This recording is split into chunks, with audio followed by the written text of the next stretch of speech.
So we're looking at UK government 10-year bond yield performance, and we technically see that the bond yield for UK government has been capped since January. The yield, 10-year yield, has not exceeded 4.8%, and every time it gets to that level, there's a drop. Every time it gets there, there's a drop. Now we found a floor, and then the next thing I want to see is a possible break of structure. And I'm looking at buying GBP JPY. And despite the pullback today, despite the pullback, the British 10-year bond yield outperformed Japanese yen. So even if on that rejection, on daily rejection, we have seen GBP JPY start selling, and it's attributed to the daily rejection of the UK government 10-year bond yield. Maybe technically the bond window for UK government. We'll also look at a 30-year bond yield, but for now we are looking at 10. And what we'll see here is a classic rejection in April, another rejection in May, and it's as a result of the price action from this structure. And we have continued to see rejection of the 10-year bond yield at that level. And of course, price still came there today and did the same thing. It came and reacted. So now what we are seeing now is what possible next to see the bond yield pick up again, so that we can look for an opportunity to keep buying or going long on GBP.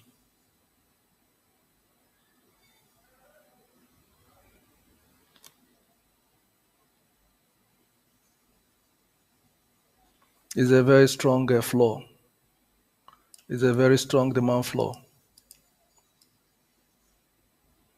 After that break of structure followed by a retest, retest 2, and price has formed a W structure indicating an upswing, and most likely the bond yield might continue to rise. In fact, with the structure we have at the moment, if we clone it with the current high of the yield, maybe it's possible that the yield could climb above 5%. This is also possible. This is another case scenario to see UK government bond yield claim 5.1, 5.2. It's possible that price could get here. So let's not rule that out, because I want to long GBP JPY. So I'm looking for economic data from structural perspective to economic perspective. So we have to put all that together and make critical decision in the direction of GBP JPY. Now the next thing we have seen is, of course, a breakout from this structure will ultimately tell me the state of the 10-year bond yield for UK, that it will continue until it gets into this roof. And at the moment, let's see if we have an immediate support that could temporarily hold price to avoid further downslide.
So you have seen how the 10-year yield After break of structure, price came demand one, demand two, and upswing. And we look at it again on 4 hours time frame. You can see that price have made a significant push.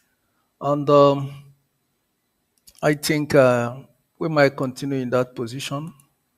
Let's see.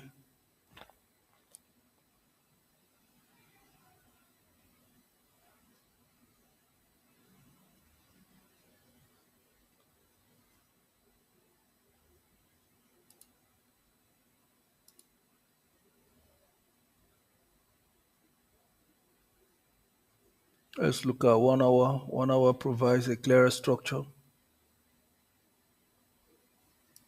And now we'll have an ascending trend line. Good. Of course, we couldn't have seen that on a higher time frame. So scaling down to 1 hour has given us that trend line. So that trend line, we've got two two demand structures,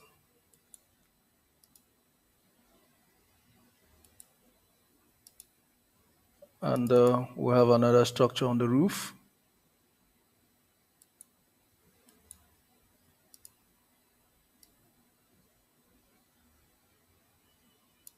That's a nice structure over there. And let's see what it does. Let's see what it does.